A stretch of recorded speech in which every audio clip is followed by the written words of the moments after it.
Hi, how are you guys all doing today? It's definitely been a minute since I filmed a video, and every time I kind of take a break from doing these, I always get really I have to reacquaint myself with talking to a camera, so forgive me. So I'm really excited to share this project because this is my new all-time favorite project. So for a while it was my Regency Christmas dress that I made just over a year ago now, and I'll put a picture of that up somewhere. But this project, I mean, it beat it out by barely because I love that dress too, but this project was so much fun. I absolutely loved it, and I can't wait to finish this video and post it. Okay, so this project starts with a little backstory. Someone I know came to me around a month ago and told me that they would be attending the Bridgerton event in LA, and so she kind of called me up and wanted to know what she needed to wear. So she obviously knows that I have a vast knowledge on the subject, especially in the time of the Regency era or Bridgerton. Now, a little side note, I absolutely hate the show Bridgerton, but that's like a whole different topic for another time because I could just ramble on about that, but I'll have to keep that in my brain to remember to make a video about that. So anyway, she sends me a couple pictures of stuff she was looking at on eBay and Etsy, and I was looking at the dresses, and a lot of them seemed like they were made from a pattern that I've actually worked with before. And that pattern is very uncomfortable, at least on me, especially. I don't think the sleeves are designed very well in that pattern. The bodice isn't designed very well, so I told her that flat out because I didn't want her to go and spend $100 or $200 on a dress that wasn't going to fit well. So in the end I ended up offering to make it for her, and she was really excited. So we went together and picked out fabric at one of my favorite discount fabric stores, and we found this really pretty green gold fabric that you're going to see throughout this whole video. This is honestly one of the prettiest fabrics I've ever seen, and it was cotton too, which is awesome because, you know, when you're moving around and dancing, you want like the natural fibers to breathe. So anyway, the inspiration from this dress came mostly from a particular dress in I think it's 2005, but don't quote me, the 2005 Pride and Prejudice movie, and it's the one that Jane Bennett wears to like the fancier ball. So I kind of based the look on that, but I added a few details that I've seen in other extant garments. One particularly is the back. On the dress I made, there's this like back detail that you'll see, but this came from a particular wedding gown from I can't remember if it's in the V&A or the Met Museum, but I will put it up here so you can see. But I've seen a video where someone actually recreated that dress, so I followed her technique for making this back trim, and I inserted that in the back too. I'm trying to think if I need to tell you guys anything else before we get into it. Oh, I should probably tell you, this dress is probably, obviously this is not a exact historical recreation, but I would date it from the early Regency era, so it took many elements from the late 1790s to probably 1810 is when it would fit well. It could probably even go all the way up to 1815. It's one of the more common Regency styles with the gathered front, so it would pretty much go for a good like 20-year period without being without looking out of place. But I think that's all I have to cover for you guys to understand the backstory, so let's get into watching me make this dress, and I literally can't wait to show you guys the final reveal at the end. So my first step was to lay out all of the pattern pieces in the most economic way so that I would have the maximum amount of fabric left for the skirt panels. I made sure that I had enough space between the pieces so that I could add the amount of seam allowance that I needed to when I was cutting, and after I had all of this worked out, I pinned everything very securely into place so that nothing would move when I was cutting. I left varying amounts of seam allowance along different edges depending on what I needed to use that edge for. So for example, I left about 1 inch of seam allowance on every place where I needed to add a drawstring so that I would have enough space to fold over the fabric twice and encase that drawstring, as opposed to the seams where I just needed to sew them together and finish them, which I left about 1/2 to 1/4 of an inch seam allowance.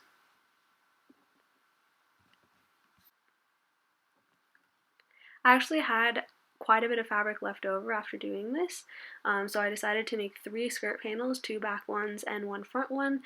I sewed these selvage to selvage, and the front panel was 50 inches long and the back 2 panels were 51 inches long. And I like to leave a little bit of extra length on the back panels because I think it gives a very complementing silhouette to the dress. So my first sewing step was to add 2 rows of gathering stitches to the top of all 3 skirt panels and also the top of the sleeves. I used to do all my gathering stitches by hand, but I feel like I've really gotten the gathering by machine down now, and it's very, very helpful because putting gathering threads in a lot of fabric takes a really long time. So the next thing I decided to do was to prepare the back trim, and this is actually a trim commonly seen on dresses in the 18th century, but there was some overlap to dresses in the early Regency era. Obviously, methods don't just disappear, they're used for many years at a time. So the method with this trim is basically doing a zigzag gathering thread, and once you pull that thread tight, it creates this scalloped pattern. So you'll see this pattern on a lot of 18th century dresses, but in the dress that I took inspiration from, this is actually sandwiched between the side back piece and the center back piece. So I just decided to pin the trim onto the center back piece, and I made sure there was 10 scallops on each side, and I pinned each scallop to make sure they stayed even and in place. So I set the center back piece aside to prepare the sleeves. So I sewed up the side seam of the sleeves, and then I actually folded this seam open and then I rolled it under, and then sewed along each side before doing the hem on the bottom of the sleeve. The reason I did this was because there's going to be a drawstring in the bottom of the sleeve, and I wanted to make sure that the side seam finishing didn't interfere with the drawstring opening, which I was going to make at the exact place where the seam on the sleeve was going to be. And for the casing, it's basically just a rolled hem that's big enough to fit the string that you plan to use. And those are my finished sleeves. So the next thing I did was set those aside to work on some of the finishing for the front of the bodice. The first thing I did was do a tiny, tiny rolled hem on the very center front opening. I did a tiny rolled hem on this because I wanted it to just disappear between, or in between the gathers, since the neck edge was going to have a drawstring. After that, it was time to make the neck edge casing for the drawstring, so I think I did about 1/2 inch. It was a little bit tricky with the curved edge, but since it was only 1/2 inch, it actually worked out pretty well, and I didn't even have to end up clipping any of the edges. So after all of that was done, it was time to thread the drawstrings through the neck edge and the bottom of the sleeves. So I started out with the neck edge of this front bodice, and then after I was done doing that, I just secured the top of the drawstring with a little stitch, and that will later be hidden in the seams of the bodice. Then I moved on to threading the drawstring through the sleeves, and I designed these sleeves so that the drawstring would just come out of the rolled hem, or the casing, I guess, instead of having to sew extra eyelet holes. And this actually worked out really nicely because the drawstring is sort of secured between that seam, so once you adjust it, it doesn't really move around as much or want to untie as it may if I had done eyelet holes. Okay, so the next step was to do a tiny rolled hem on the top edge of the center back, and then I just moved on to pinning and figuring out how I was going to sew the side back panels onto the center back panel. It took some fiddling around because I wanted to make sure the pattern on the fabric was even on both sides, but once I figured it out, it went really quickly. I just sewed a straight seam along the edge, and then I edge stitched right next to where the trim was to make sure that it stayed flat. The next thing I did at this point was just pin everything to my dress form to see how it was looking, and it was looking really good. It was looking almost just how I envisioned it already. So with everything checked out and fitting well, I decided to continue. So the next step in the process was to pin the side seams together and sew them. And then I decided to actually turn and fell these so that there was no visible seam finishing on the outside, and it also wouldn't be itchy. But I actually ended up edge stitching these seams as well to just give it a nice clean finished look on the outside. I really promised myself I wasn't going to be doing any hand sewing on this project, but it just never seems to turn out that way for me. I actually really like hand sewing. I like the way hand sewn seams look when they're finished. So there's usually one spot or another where I just can't foresee any other way. I absolutely hate serging, usually, especially on historical garments. It just makes me want to scream. So I just kind of avoid that as best I can. I was really kind of unsure how I was going to finish these center back seams because they were so bulky. They had so many layers of fabric sandwiched between them. But since there were so many layers and there were so many rows of stitching, I wasn't really worried about them fraying, so I just decided to cross stitch these seams down. That way they have a little bit of protection against fraying, and they also just sit flat. Okay, so the next thing I did was cut down the excess on the top of the straps and pin them to the center back of the bodice. Then I just sewed a very simple seam, and I decided to edge stitch these seams also. I just like the way it looked with this particular fabric and this dress design.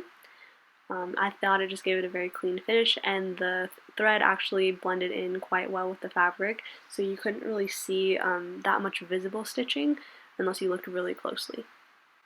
So the next step was attaching the sleeves, and I know this is everybody's hated step, and I can see why.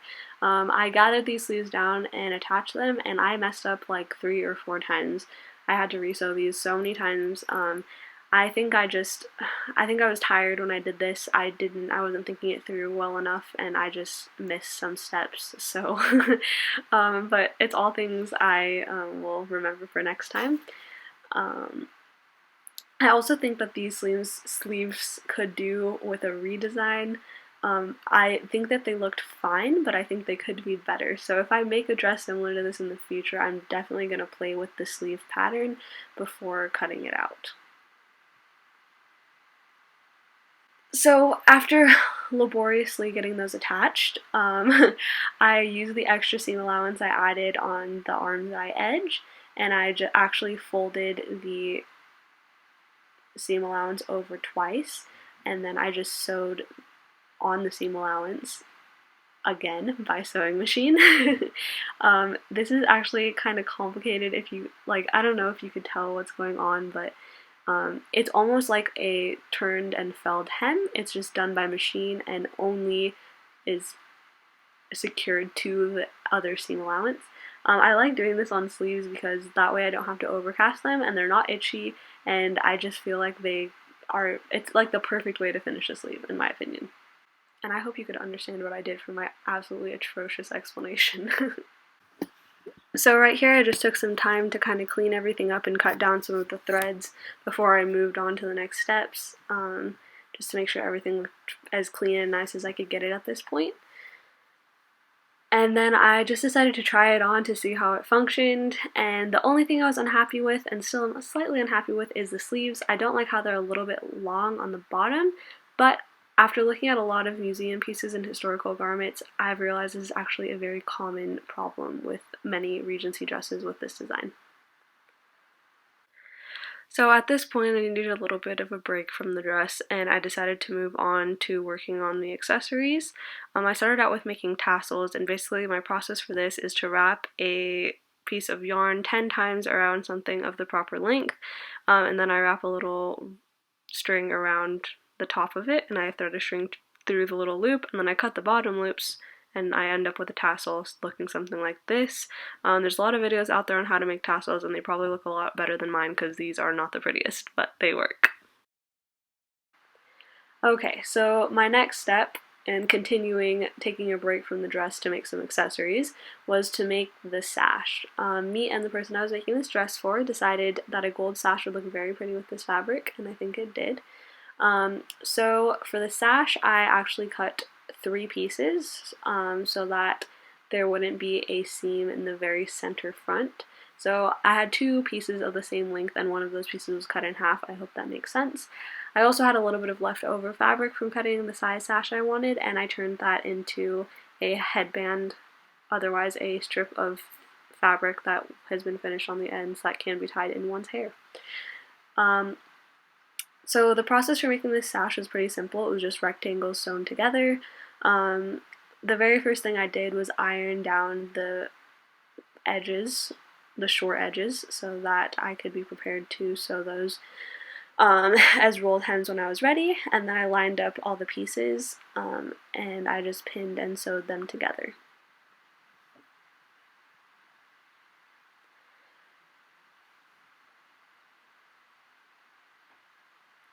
To finish these seams, I actually used a turning and sewing method. So I was thinking about hand sewing these down, but this fabric was very delicate and I thought it just would go better if I sewed it down by machine. And I had a thread that almost perfectly matched this satin, so it worked out well, and you can barely see the seams, especially when everything's all tied up in a knot in the back. I also took this time to do the little rolled hems on the short edges of the sash. Okay, so the next thing I did was figure out a way to put the tassels into the edges of the sash. I also actually, side note, ended up adding a piece of yarn to the bottom of the sash. That way I would just give it a little bit of extra weight. And I was actually really happy I did this because this fabric was very light, and I don't know if it would hang as nicely if I hadn't done that. So ultimately I decided to put the edges of the tassels kind of sandwiched in the rolled hem on the long edge of the sash. This worked out really nicely. I had no complaints about it. The only thing that was hard was kind of fiddling with the tassels to kind of keep them sandwiched in that hem.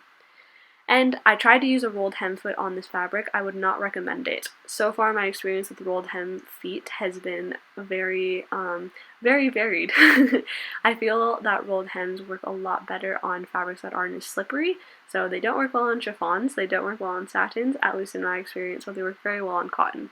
So ultimately I just decided to do the rolled hem by hand, rolling it as I went. It takes a little bit longer, but it was worth it because you have more control over the fabric, especially for a fabric that's a little bit more finicky. For the headband or hair tie or ribbon or whatever you want to call this thing, I did basically the same process. I just did a rolled hem all around the edge, and I ironed down the first fold, and then I did the second fold by hand at the machine. And this seemed to work out really nicely. Now you might be wondering what this is. This is one of those little cloth bags that pillowcases come in. And I saved this from a very long time ago. I actually don't even remember what set of sheets this came with. But I thought I could use it one day, and I was right to think that. I decided to use this to make a nice little Regency purse because I love Regency purses and I think they're adorable, and I just needed a little bit more of a break before I continued working on the dress. So I had to take off a few things before starting to make this into a purse. First I took off the little flap, then I took off the little velcro that holds the flap down, and then I unpicked the top edge seam.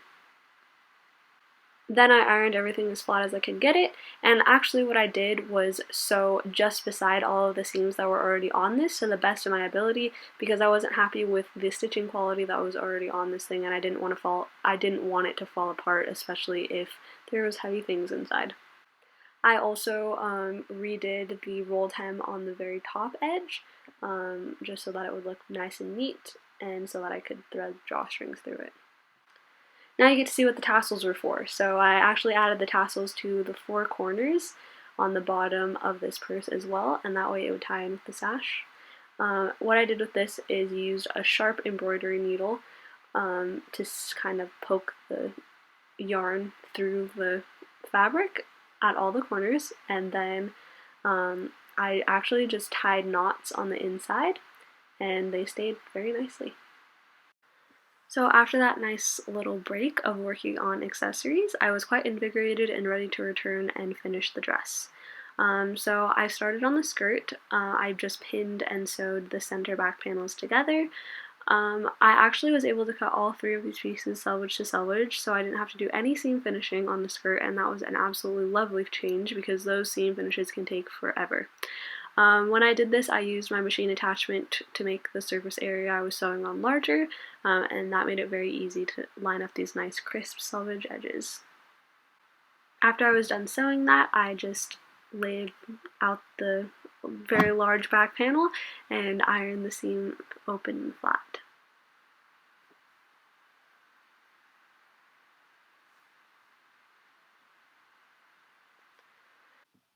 Before I could attach the front skirt panel to the back skirt panels, I had to make a center front opening. So to do this, I measured halfway in the middle of the panel, and I measured this about 5 million times to make sure that I was exactly in the middle. After I was satisfied that I had actually found the exact middle of this panel, I used the method of drawing a thread, which is basically where you pull one small thread out of the weave of the fabric to make sure that when you cut, it's along a line parallel to the grain line. To finish off this opening, I did a teeny tiny rolled hem as small as my fingers could possibly make it, and luckily I was actually able to sew this by machine pretty effectively. The only part that I wasn't able to sew by machine was this very bottom point part, but what I decided to do for that is just finish the very bottom by hand.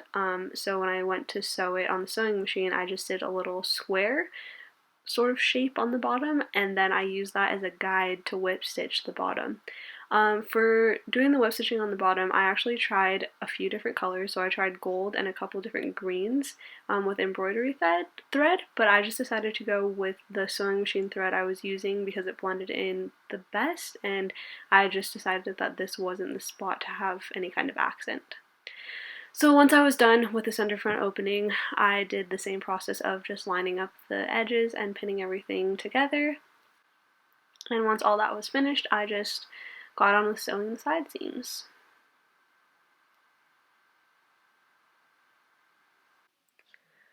Alright, so when I ironed the side seams, I actually decided to iron them going towards the front, and that was because I was planning to add a pleat at the sides going towards the back, and I wanted everything to lay nice and flat. After I was done with that, I moved on to the hem, and basically how I did this hem was I folded the first fold up at varying widths around the circumference in different places to make the skirt end up being longer in the back and shorter in the front, and then the second fold was even all around so that it would look even when it was sewn. I actually have used this method of hemming where the first fold is varying widths and the second fold is one even width on multiple different skirts now, and I actually find that it's a very effective method. It's a good way to get like a slight train without making it super cumbersome or having to do any weird cutting things, because that just overwhelms me sometimes. Now, I had to do something with this dress that I've never actually tried before, which is adding a dust ruffle. The reason I added a dust ruffle to this dress was because I knew that the person I was making it for wasn't going to be wearing a petticoat under, and therefore the hem would be exposed to lots of dirt and dragging on the ground. So I just got basically 2 spools of 2-inch wide ribbon, put a gathering thread in the top of it, and gathered it all up and sewed it on. This first attempt, sadly, was in vain because I ended up having to redo the hem because it had ended up being too long once I attached it.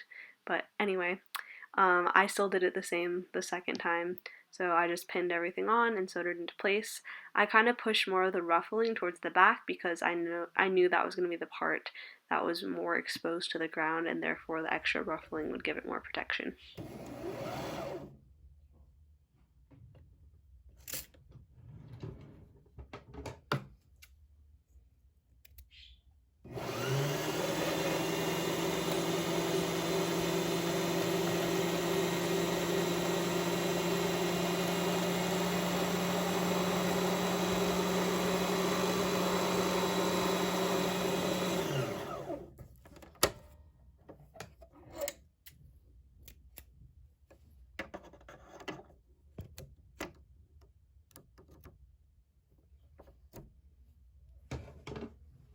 Now, I'm not gonna lie, this process of sewing on the dust ruffle was really, really, really difficult. Um, I had a lot of trouble fidgeting with the ribbon to get it to lay nicely. Um, Honestly, I think I used too much, so if you are doing a similar thing, I would use probably maybe 1.5 times the circumference of the hem or 1 1/3 times. I think this was probably double the circumference of the hem, the amount of ribbon I used.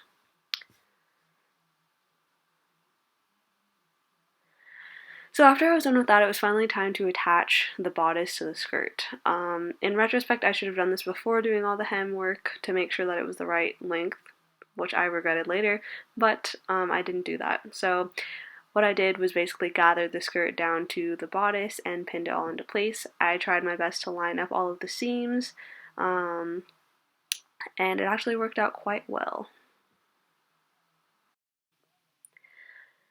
So now it's time to start talking about the error I made in this part of the dress.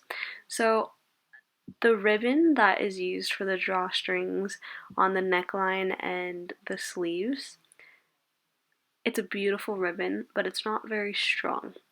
Now, I didn't really think about this when putting it into the waistline, which is going to take a lot more strain than the neckline and the sleeves. So what happened was when I tried this dress on, almost immediately, like I think the second time I put it on, the ribbon broke. So what I ended up having to do was make my own string out of the fabric, out of some of the leftover fabric that I used for the dress, and this actually worked out a lot better. Now, here's why I actually want to recommend the method of making your own drawstring for the waistband with fabric. The reason is that when you have to sew the fabric into sort of it's a very long rectangular piece, it actually keeps the waistline a little bit flatter than if you were to put a ribbon in that can kind of roll and gather up. So if anybody else is making a dress with a similar waistline, with a gathered waistline like this, I would actually very much recommend that you use fabric instead of ribbon. I think it actually gave the dress a much prettier silhouette, and it kept the waistband nice and flat against the body. It also made the ribbon or the sash tied or pinned around the waist a lot neater, I guess, if you will. So anyway, yes, there is my little tip. So learn from my mistakes. But basically, the construction method for putting this ribbon in was hand sewing. So I actually tried to do this by machine, but when I gathered it up, I found that it didn't have that same beautiful look. Like I said, I promised myself I wasn't going to do any hand sewing on this project, but I just could not live with the way it looked on the outside. I thought it looked really messy, and it just didn't have that sleek silhouette and design that I wanted. It kind of I don't know. It bothered me a little bit. It didn't give me Regency dress vibes, it gave me cheap costume vibes. So I basically unpicked all of that, and I had to basically redo these seams 2 times because I had to unpick my hand stitches to put in the new drawstring. So anyway, that was a really fun time. So after I thought that, well, I mistakenly thought that the dress was done, I knew that I had enough of this gold ribbon to add as the drawstrings to the purse. I wasn't 100% sure before, but after I had used everything I needed for the dress, I went ahead and just threaded the ribbon through to make the drawstrings. Now, after the disappointing fate that the dress was too long and the drawstrings broke, I very angrily went back, measured my hem again, and resewed it. And before this, remember, I had to take off an entire dust ruffle, which was not fun. So anyway, to just redo the hem, all I did was fold it up 2 more times, and this actually had it at almost the perfect length, but it still needed a little bit, so what I ended up doing was adding a pin tuck, which is a very common design in the Regency era. Lots of pin tucks on the bottoms of dresses. You see it on all kinds of different accent garments, from fancy gowns to day dresses. So I just did a 1-inch pin tuck. I believe I did like 4 or 5 inches up from the hem. And I'm actually really glad I had to do this because it gave just some body to the skirt. It kind of gave it some character. I don't know, I just really ended up liking the way it turned out. And if anyone doesn't know, basically what a pin tuck is folding the fabric wrong sides together, and then you sew a line around it. It kind of creates this little pleat looking thing, as you can see right here. So after I finally had the hem finished, I reattached the dust ruffle using the same process, so just pinning and sewing. It was actually easier the second time around, thankfully, because I had already ironed it, so it kind of stayed in place better. But it still wasn't fun, and it's a lot of sewing.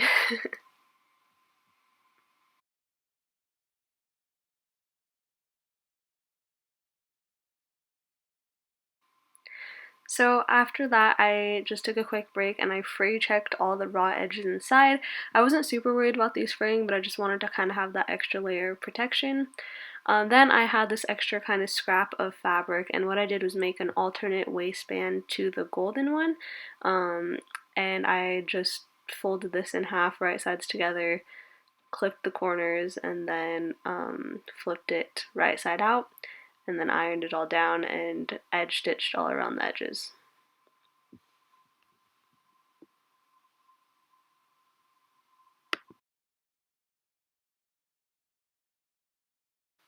So recently I've discovered that a lot of historical garments, especially undergarments, have initials embroidered into them, and I just, for some reason, kind of fell in love with that concept. I think it preserves the story of each garment.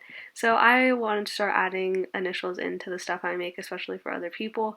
So what I did was make a small tag using some extra fabric I had, and I embroidered the person's initials that I was making this for. Right in the center, and then I put my initials in the bottom right corner. So I just hand filled this in so it wouldn't show to the right side, and then my dress was actually finally done. Alright, I hope you guys enjoyed watching that video as much as I enjoyed making the dress. Like I said, this is my new absolute favorite project. I could not stop looking at it when I finished it. I could not stop admiring it. I was so happy with the way it turned out. I think all of the lines were beautiful, and I think mostly it's just the fabric, like the way the fabric caught the light was absolutely stunning. So just so you guys know, the person I made this dress for did end up going to the Bridgerton event, and she had a really great time. She looked absolutely stunning, and I was super happy that I got to make it for her. It was a great opportunity. I will link all of the resources I used to make this dress down below.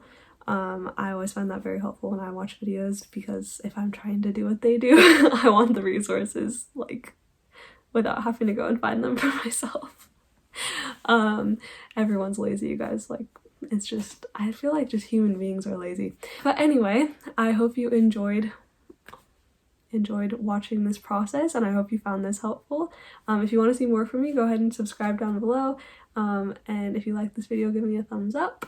If you have anything to say, any comments, suggestions, issues with my video, just go ahead and comment it right down below. I welcome constructive criticism with open arms. So anyway, have a good morning, afternoon, or night, whatever time you're watching this, and if it's too late, go to bed. Like, seriously, if it's 2 a.m., just put this away and go to bed.